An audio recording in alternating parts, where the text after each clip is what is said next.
अगला आंदोलन नव सामाजिक आंदोलन में सूचना के अधिकार का आंदोलन।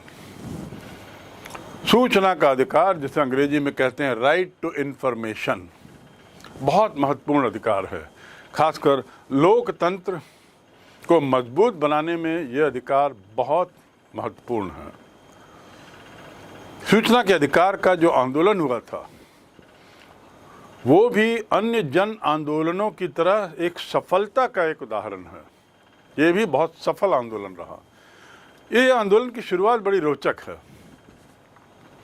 यह आंदोलन सरकार से एक बहुत बड़ी मांग को पूरा कराने में सफल रहा है। इस आंदोलन की शुरुआत पे यदि जाएं थोड़ा इतिहास पे, तो देखेंगे कि 1990 में इसका नेतृत्व मजदूर किसान शक्ति संगठन कौन कर रहा था? मजदूर किसान शक्ति संगठन नाम की एक संस्था इस आंदोलन का नेतृत्व करती है। और वह भी कहाँ? राजस्थान में। वर्ष कौन सा? 1990। अब अचानक ये आंदोलन नहीं शुरू होता। इसके पीछे एक छोटी सी कहानी है, और वो ये है कि एक गांव में, बहुत पिछड़ा इलाका है राजस्थान का, जिसका नाम भीम है। भीम तहसील में, जैसे कि देश के अन्य क्षेत्रों में, सरकारी पैसे से मजदूर लगाए गए थे और बहुत सारे काम, चाहे सड़क निर्माण का काम, चाहे कुएं की खुदाई का काम, नहर बनाने का काम, तालाब का काम, ऐसे मनरेगा के तहत और अन्य शासकीय योजनाओं के तहत मजदूरों को लगाया जाता है। और फिर उसके बाद उनको दैनिक भत्ते के आधार पे रोज ही उनको मजदूरी दे दी जाती। दिन भर वो काम करते हैं और शाम को उनको मजदूरी दे दी जाती। तो एक प्रकार से वो दैनिक वेतन भोगी मजदूर हैं। आपने देखा होगा, हमारे आपके परिवार से भी बहुत लोग इसके माध्यम से अपना जीवन यापन कर रहे हैं, इस दैनिक वेतन भोगी होने के नाते। और उसका जो अच्छा परिणाम ये है, पहला कि लोगों को रोजगार मिल गया है, दूसरा उनको तनख्वाह उसी दिन मिल जाती है उस दिन के काम की, और तीसरा ऐसा करते हुए विकास भी हो रहा है। नहरें बन रही हैं, सड़कों में काम हो रहा है, सड़कें बन रही हैं, बांध बन रही है, और न जाने क्या क्या काम इस दैनंदिनी वेतन भोगियों के माध्यम से हो रहा है। यही काम राजस्थान के भीम नाम के एक तहसील में भी हो रहा था। और ऐसा कुछ उन वहाँ के मजदूरों को लगा कि हमें जो पगार मिल रही है रोज, वो जितना हमें वादा किया गया उससे कम मिल रही है। यहाँ के मजदूर अकाल राहत कार्य में लगे थे, और अकाल राहत कार्य के तहत उनसे जो काम करवाए जा रहे थे, काम के एवज में उन्हें पैसा मिलता था। तो उनको शंका हुई कि शायद पैसा हमें कम मिल रहा है। कम का अर्थ ये कि यदि जो रकम तय हुई थी वो रकम से कम इनको दिया जा रहा है, लेकिन जो हस्ताक्षर कराए जा रहे हैं वो पूरी रकम पे कराए जा रहे हैं इन मजदूरों के। साथ ही साथ ये भी शंका थी कि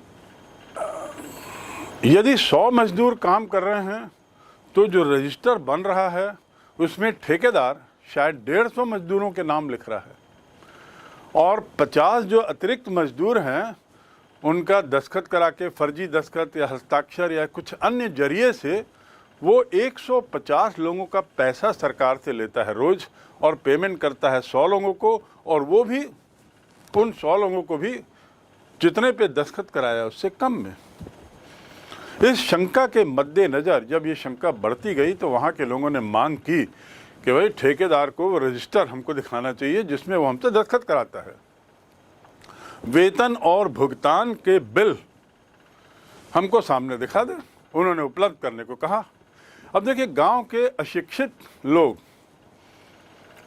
मजदूर लोगों की ये मांग हो गई, और मांग केवल यही थी कि भाई हमें ये कागज उपलब्ध करा दो जिसमें आप दस्तखत करवाते हो और जिसमें हमसे अंगूठा लगवाते हो और रकम लिखते हो। तो हम देखना चाहेंगे कितनी रकम पे हमसे दस्तखत कराया गया। दरअसल इन लोगों को बार बार यही लग रहा था कि जो डिस्पेंसरी, छोटे बांध और सामुदायिक केंद्रों के निर्माण में उनके साथ भारी घपला हुआ है मजदूरों को लेकर, मजदूरी को लेकर। वो बड़े घपले की आशंका कर रहे थे। और साथ ही उन्होंने देखा कि विकास के काम की योजनाएं तो पूरी हो गई, लेकिन इस सारे काम में बड़ी हेरा फेरी हुई है।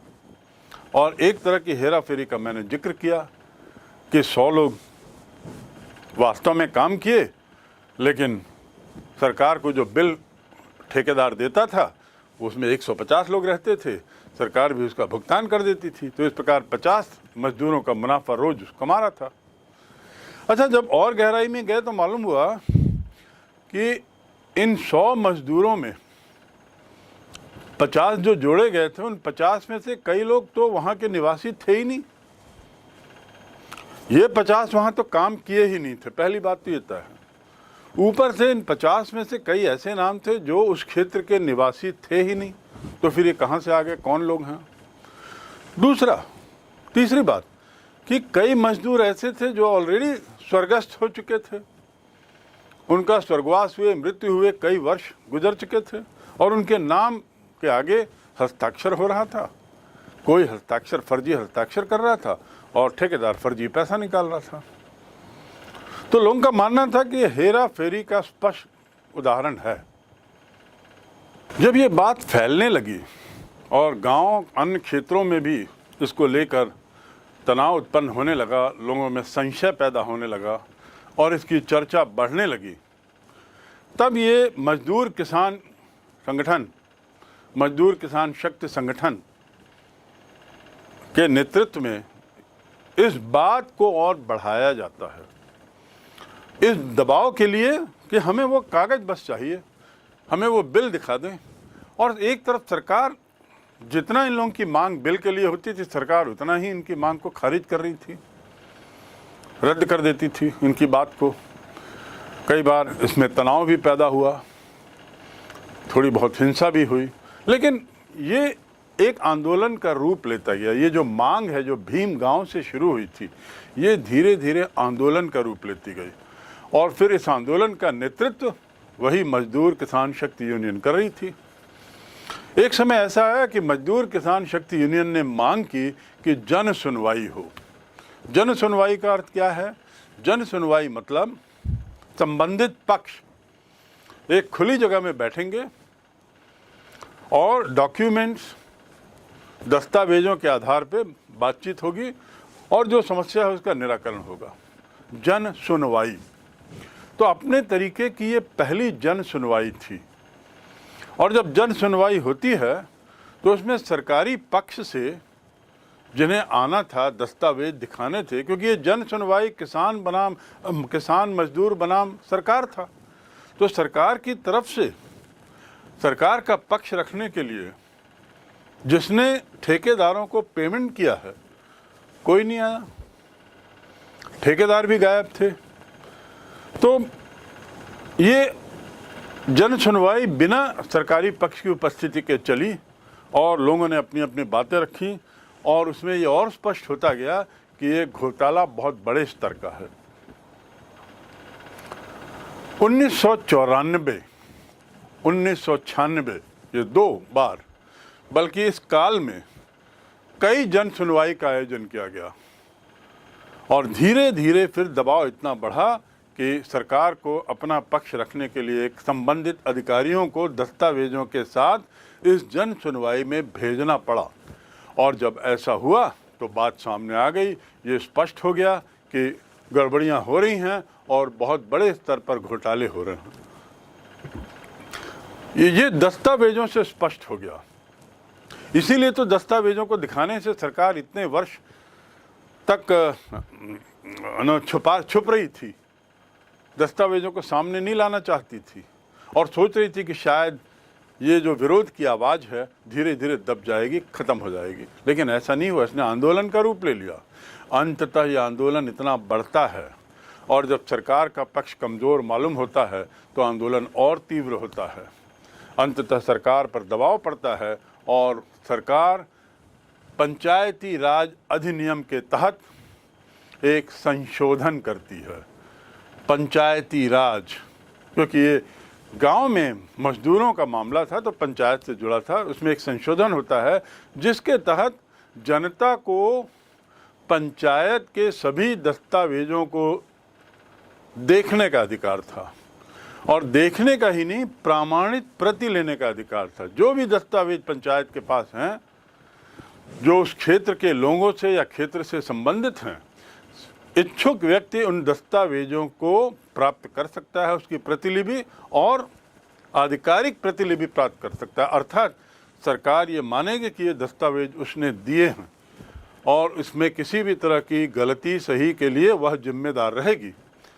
तो ये बहुत बड़ी सफलता, दस्तावेजों की प्रामाणिक प्रतिलिपि प्राप्त करने की अनुमति ये उनको मिल गई। और उसके बाद तो घोटाले फूट पड़े। हजारों लोगों ने आवेदन किए दस्तावेजों के लिए और सरकार को विवश थी कि दस्तावेजों को देना। संशोधन के बाद पंचायतों के लिए बजट, लेखा, खर्च, नीतियां और जो लाभार्थी थे, जो मजदूर थे जिनको पैसा मिला था, उनके बारे में सार्वजनिक घोषणा अनिवार्य कर दिया गया। यानी सब कुछ अब खुला होगा। ये जो ठेकेदार चुपके से दस्तखत कराता था रजिस्टर में और उसमें क्या लिखा है, बेचारे अनपढ़ मजदूरों को समझ में नहीं आता था, अब ये सब नहीं। अब जो भी हुआ है उसको बोर्ड में चस्पा कर दिया जाएगा तुरंत, ताकि लोग उसे पढ़ सकें, देख सकें और अपना निष्कर्ष निकाल सकें। सार्वजनिक घोषणा करना अनिवार्य, दस्तावेजों की मूल प्रति न दे करके उसकी छाया प्रति, प्रामाणिक छाया प्रति देना अनिवार्य। और इसके साथ ही पंचायतों को इस मदों के बारे में, कितना पैसा है, कितना खर्च हो रहा है, कितना कहाँ जा रहा है, इसके बारे में नोटिस बोर्ड में सूचित करना और अखबारों में सूचना देना अनिवार्य कर दिया गया। बहुत बड़ा कदम था। इसका परिणाम ये हुआ कि ठेकेदारों द्वारा जो घपला किया जा रहा था बहुत बड़े स्तर पे, वो समाप्त हो गया। और समाप्त नहीं हुआ तो कम से कम उस पर बहुत कड़ी कार्रवाई का अंदेशा रहा और कम हो गया। यद्यपि आज भी कई क्षेत्रों से ऐसी बातें सामने आती हैं कि शायद मजदूरों की संख्या को लेकर, मजदूरों के पगार को, पेमेंट को लेकर कुछ गड़बड़ियां जब तब जाहिर होती हैं, लेकिन ये इसलिए होती हैं क्योंकि ये आंदोलन के परिप्रेक्ष्य में जो सूचना मांगने का अधिकार हमको मिला, उसके तहत हम जान पा रहे हैं। 1996 में मजदूर किसान जो यूनियन है, उसने दिल्ली में सूचना के अधिकार को लेकर एक राष्ट्रीय समिति बनाई। तो अब ये जो किसान यूनियन है, मजदूर किसान शक्ति संगठन, जो अभी तक राजस्थान में सीमित था, वहाँ की सफलता से प्रोत्साहित होकर वहाँ के बढ़ते भ्रष्टाचार को समाप्त करने में जिसने जो बहुत अहम भूमिका निभाई थी, कम से कम ठेकेदार और सरकार की मिलीभगत से जो भ्रष्टाचार हो रहा था उसको रोकने में जो बहुत बड़ी सफलता मिली थी, इस सफलता के परिणाम स्वरूप यह दल, यह संगठन अब दिल्ली की ओर कूच करता है और दिल्ली में एक राष्ट्रीय समिति का गठन करता है। मजदूर किसान शक्ति यूनियन गठित करता है, सरकार नहीं। इस कार्रवाई का लक्ष्य था कि सूचना के अधिकार को एक राष्ट्रीय अभियान बनाना। अभी तक सूचना के अधिकार राजस्थान ही सीमित था, राजस्थान तक ही सीमित था, और वह भी जिस रूप में मैंने बताया 3-4 बातें मानी गई थी, बस वहीं। अब इन्होंने कहा कि ये बात पूरे देश में जानी चाहिए। ऐसे अधिकार कंज्यूमर के लिए, ऐसे अधिकार उपभोक्ता के लिए सभी जगह आवश्यक कर दिए जाने चाहिए, कानूनी प्रावधान करना चाहिए। और इस उद्देश्य से राष्ट्रीय समिति की स्थापना होती है, जिसका लक्ष्य था सूचना के अधिकार को राष्ट्रीय अभियान का रूप देना। इससे पहले consumer education and research centre, जिसका मैंने पूर्व में जिक्र किया है उपभोक्ता संरक्षण आंदोलन के तहत, और इसने उसके बाद एक प्रेस काउंसिल ऑफ इंडिया ने, प्रेस काउंसिल ऑफ इंडिया वह संगठन है जिसके साथ सभी समाचार पत्र जुड़े हुए हैं उनकी एक अपनी स्वयं के कानून है, उनकी एक स्वयं की अपनी रूपरेखा है, ढांचा है। तो उसको कहते हैं प्रेस काउंसिल ऑफ इंडिया। तो कंज्यूमर अनुसंधान केंद्र, प्रेस काउंसिल ऑफ इंडिया और शौरी समिति। शौरी एक प्रसिद्ध पत्रकार थे, बाद में वे मंत्री भी हुए। उनके नेतृत्व में एक समिति बनी जिसने सूचना के अधिकार का एक मसौदा तैयार किया। अर्थात सरकार काम नहीं कर रही थी। सरकार को अब हम लोग, ये प्रतिनिधि लोग, ये निजी संस्थाओं के लोग, इन संगठनों के लोग एक कानून का मसौदा देते हैं सरकार को, सूचना के अधिकार का मसौदा, सूचना के अधिकार का मसौदा कि सूचना का अधिकार कैसा होना चाहिए, क्या क्या अधिकार उसमें समाहित होने चाहिए, उसकी सूचना के अधिकार किनको मिल सकते हैं, सूचना के अधिकार लेने और देने की पात्रता कौन रखता है, किस तरह की सूचना हम मांग सकते हैं सरकार से, क्या हम ये सूचनाएं निजी संस्थाओं से भी प्राप्त कर सकते हैं, आदि आदि। इन सब चीज़ों को एक नियमावली का रूप देते हुए उसके मसौदे को इन 3 समितियों के लोगों ने सरकार को दिया। 2002 में सूचना की स्वतंत्रता का विधेयक पारित होता है। सूचना की स्वतंत्रता ये पारित होता है, लेकिन दुर्भाग्य से देखा गया समय के साथ कि इस कानून में बहुत सी कमियां हैं। ये बड़ा कमज़ोर कानून है। क्योंकि पहली बार ये हो रहा था, इसलिए इसका जो मसौदा भी निजी लोगों ने बनाया था, इसमें कुछ खामियां रह गई थी। तो क्यों न इसमें कुछ सुधार किया जाए, और उस सुधार के उद्देश्य से इसे अमल में नहीं लाया गया।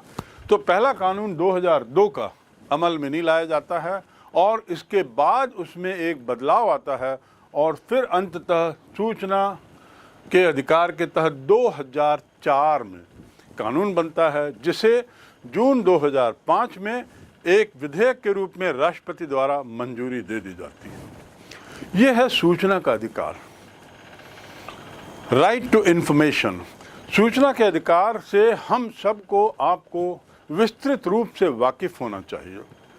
यहाँ तो मैंने एक संक्षिप्त में चर्चा की है, इसको हमें आपको विस्तार से और जानना चाहिए, और उसके लिए हम थोड़ा इसको और दूसरे अन्य माध्यमों के जरिए जानने की कोशिश करें।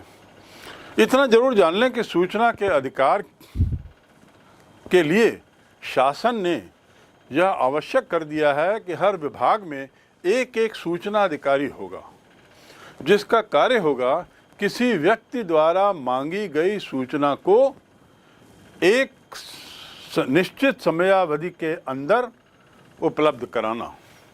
सूचनाएं कुछ भी हो सकती हैं, केवल कुछ खास ढंग की सूचनाएं, जिसे हम सीक्रेट सूचनाएं कह सकते हैं, जो पब्लिक में जाने से जिससे सरकार को अंदेशा है कि इससे नुकसान होगा, सुरक्षा को नुकसान पहुंचेगा, ऐसे मामलों को छोड़कर बाकी सभी मामलों में हम आपको संबंधित सूचना अधिकारी के पास जाकर सूचना प्राप्त करने का अधिकार है। उसके लिए आवेदक को, एक जो इच्छुक है, इच्छुक व्यक्ति को एक आवेदन देना होता है। उसकी एक न्यूनतम फीस रहती है, 10 रुपये 15 रुपये ऐसी कुछ फीस रहती है। उस फीस के माध्यम से वहाँ आवेदन देंगे, आवेदन की पावती की आपको रसीद मिलेगी, और फिर आपको निश्चित कालखंड, समय सीमा आपको बताई जाएगी लिखित में, और उस समय सीमा के अंदर राज्य सूचना अधिकारी या संबंधित सूचना अधिकारी का यह कार्य है कि वो आपको सूचना दे लिखित में। यदि सूचना नहीं मिलती है तो आप और आगे के स्तर पे कार्रवाई कर सकते हैं, और अंततः ये कानूनी रूप से भी इस पर कार्रवाई हो सकती है। और यदि मिलती है तो आप उस सूचना के आधार पे अध्ययन करके अगली कार्रवाई तय कर सकते हैं। तो ये एक बहुत बड़ा, बहुत अहम अधिकार है। इसके बारे में आपको निश्चित रूप से और जानना आवश्यक है। 2005 में राष्ट्रपति के द्वारा इसे मंजूरी मिलती है और ये कानूनी जामा पहनता है, और इस प्रकार पूरे देश में सूचना का अधिकार लागू हो जाता है। समझने की बात यह है कि पगार में घपले की शंका के मद्देनज़र जो एक छोटे से तहसील में जो घटना हुई, उसकी परिणति अंत में राष्ट्रपति द्वारा एक कानूनन विधेयक को पास करने से समाप्त होती है। ये बताता है जन आंदोलन की ताकत। इस छोटे से आंदोलन और राष्ट्रपति के बीच में जो कड़ी थी वह थी मूलतः वह जन आंदोलन का सफल नेतृत्व। दूसरे शब्दों में, जन आंदोलन कितनी अहम भूमिका निभा सकता है हम आपके विकास के लिए, हम आपकी भलाई के लिए, लोकतंत्र की भलाई के लिए, आदि आदि। तो ये हुआ संक्षिप्त में जन आंदोलन। अब हम आते हैं अगले आंदोलन पर, और वह है अन्ना हजारे व भ्रष्टाचार विरोधी आंदोलन। अन्ना हजारे व भ्रष्टाचार विरोधी आंदोलन से तात्पर्य ये है, उस आंदोलन का जिक्र किया जा रहा है जो भ्रष्टाचार के खिलाफ था और जिसका नेतृत्व अन्ना हजारे जी कर रहे थे। यह आंदोलन 2011-12 में होता है। यदि मैं आपसे आज पूछूं कि भ्रष्टाचार की देश में स्थिति क्या है, तो हम में से बहुत लोग बड़े निराश होंगे और निश्चित रूप से 99% लोगों का उत्तर तो यही होगा कि देश में भ्रष्टाचार बहुत गहराई तक चला गया है। The corruption has become a cancerous disease in India. Bharat में भ्रष्टाचार ने कैंसर का रूप ले लिया है। हर कदम पर भ्रष्टाचार है। तो क्या ये 2011-12 का आंदोलन असफल रहा? इसके मायने तो यही होंगे कि 2011-12 में अन्ना हजारे जी द्वारा किया गया आंदोलन भ्रष्टाचार के उन्मूलन में असफल रहा।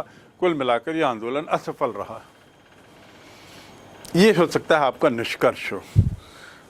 मेरे विचार से ये सही नहीं होगा इस आंदोलन को इस नज़रिए से देखना और उसे पूरी तरह असफल कह देना, पूरी तरह से खारिज कर देना।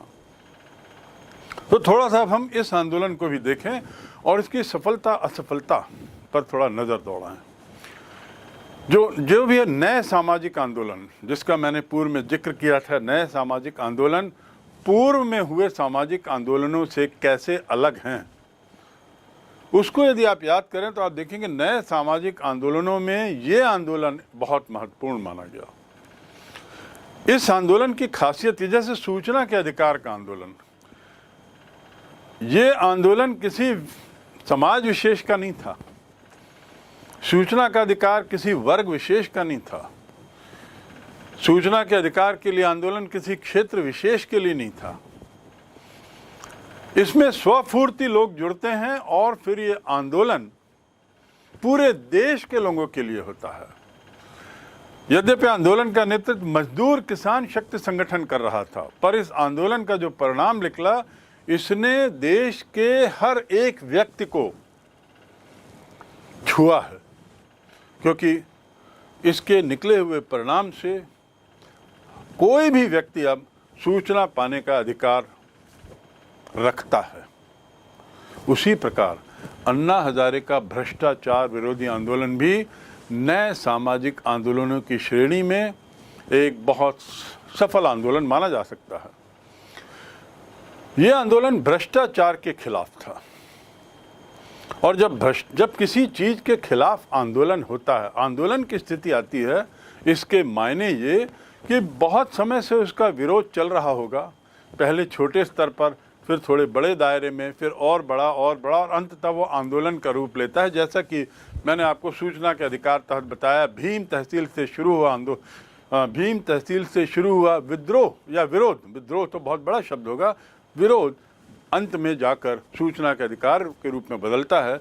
ऐसे ही भ्रष्टाचार चूंकि इतना गहरा हो चुका था, भ्रष्टाचार की जड़ें इतनी गहरी हो चुकी थी कि वो हर व्यक्ति को प्रभावित कर रही थी, हर आदमी त्रस्त था, तो उसके विरोध में आंदोलन होता है। इस आंदोलन का नेतृत्व प्रसिद्ध गांधीवादी सामाजिक कार्यकर्ता, गांधी विचारधारा वाले सामाजिक कार्यकर्ता अन्ना हजारे द्वारा किया जाता है, जो महाराष्ट्र से हैं और पक्के गांधीवादी विचारधारा के थे। ये आंदोलन दिल्ली में चलाया जाता है। उन 2011-12 में दिल्ली में चलाया गया भ्रष्टाचार विरोधी आंदोलन। अब अन्ना हजारे अपने संगठन के साथ, अपने फॉलोअर्स, अनुयायियों के साथ वहाँ आंदोलन में बैठते हैं।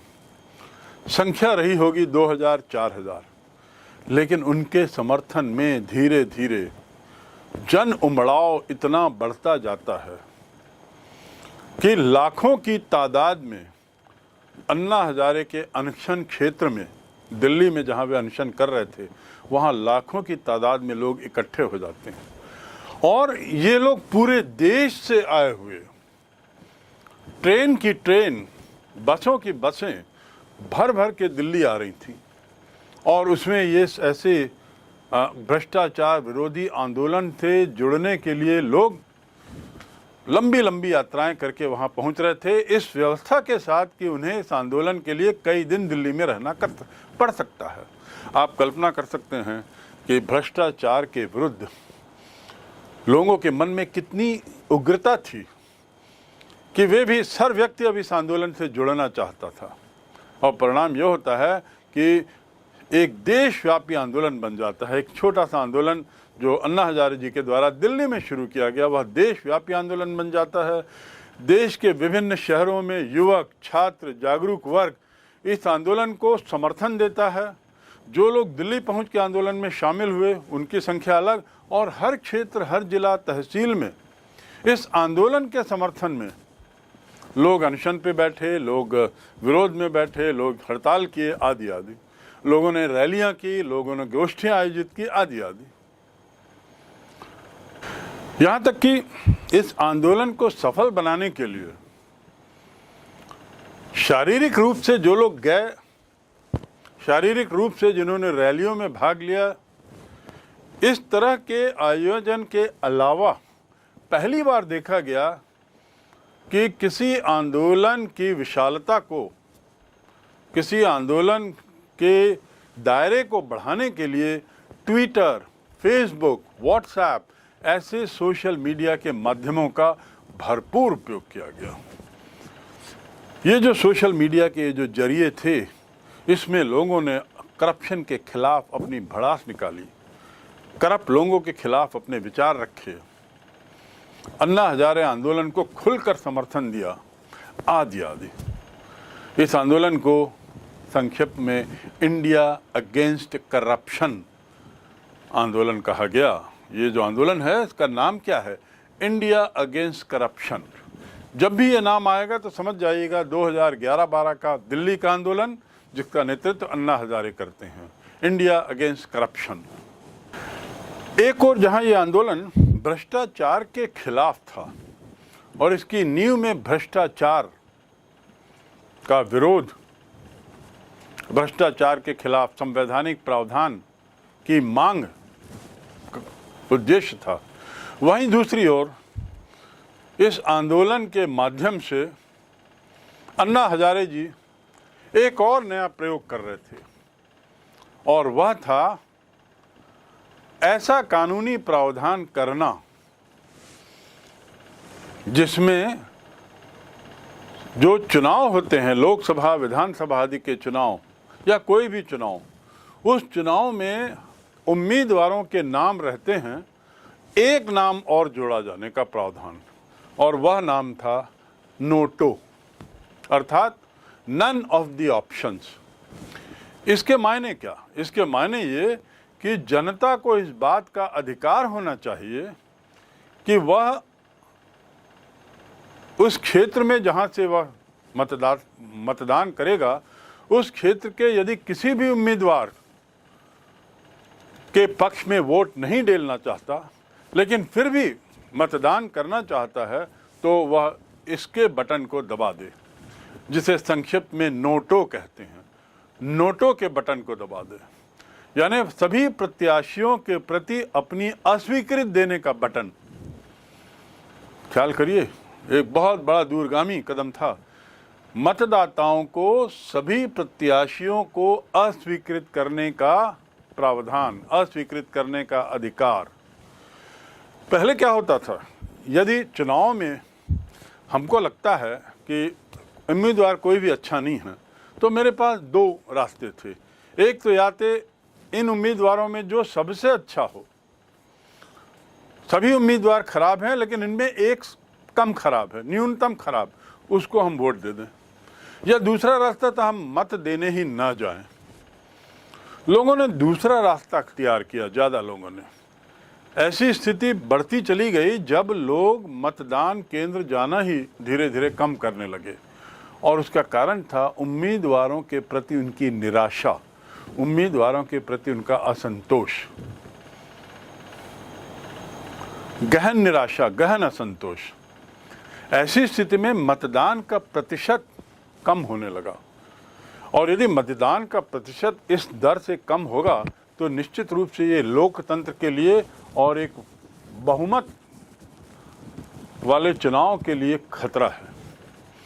तो इसलिए ये जानने के लिए कि कितने लोग उम्मीदवारों से नाखुश होकर मतदान में नहीं आते, उनको भी मौका दिया जाए मतदान करने का, अपनी बात को व्यक्त करने का, नोटों का प्रावधान किया गया। None of the above options, option यानी विकल्प, ये अंतिम ऑप्शन रहता है। यदि आपके क्षेत्र से 15 उम्मीदवार लोकसभा के चुनाव में खड़े हुए हैं, अलग अलग पार्टियों से और स्वतंत्र कैंडिडेट के नाते, स्वतंत्र उम्मीदवार के नाते, यदि आपके यहाँ से कुल 15 खड़े हुए हैं तो उसमें 16 बटन होंगे, और 16वां बटन होगा नोटों का बटन।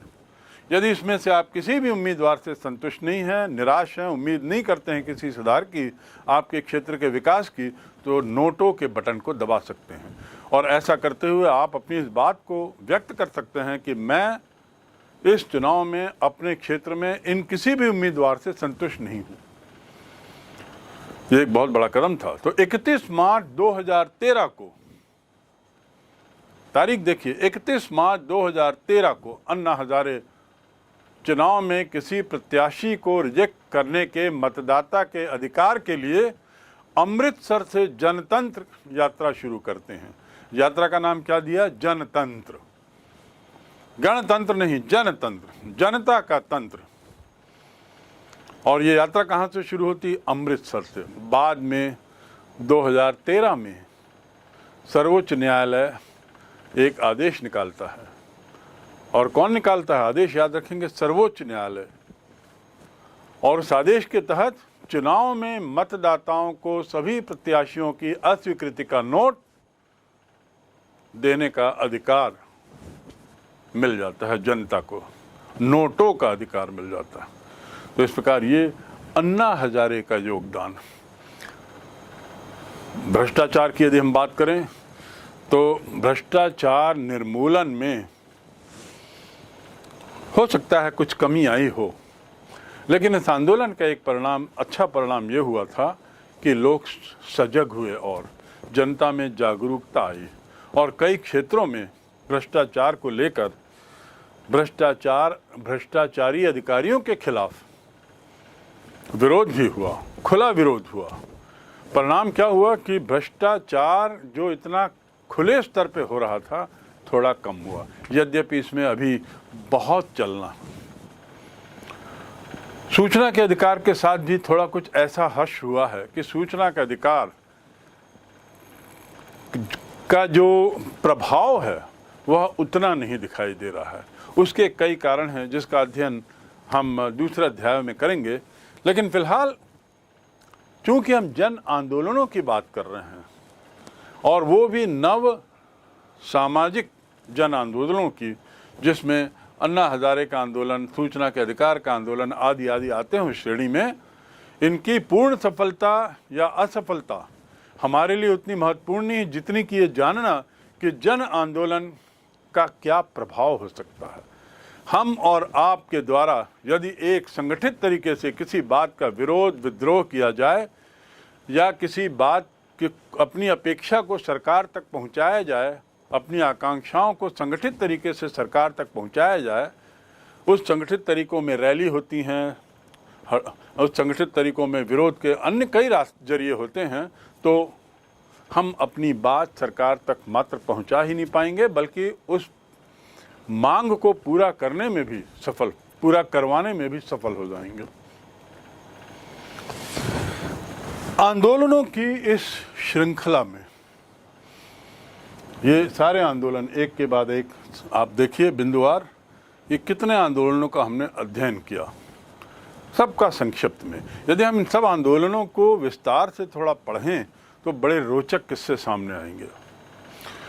सूचना के अधिकार को लेकर और अन्ना हजारे के आंदोलन को लेकर तो कई पुस्तकें लिखी गई हैं। ऐसे पूर्व के आंदोलन भी, चिपको आंदोलन, ताड़ी आंदोलन और न जाने ये जितने भी आंदोलन हैं, इसमें संक्षिप्त में बड़ी रोचक पुस्तकें हैं।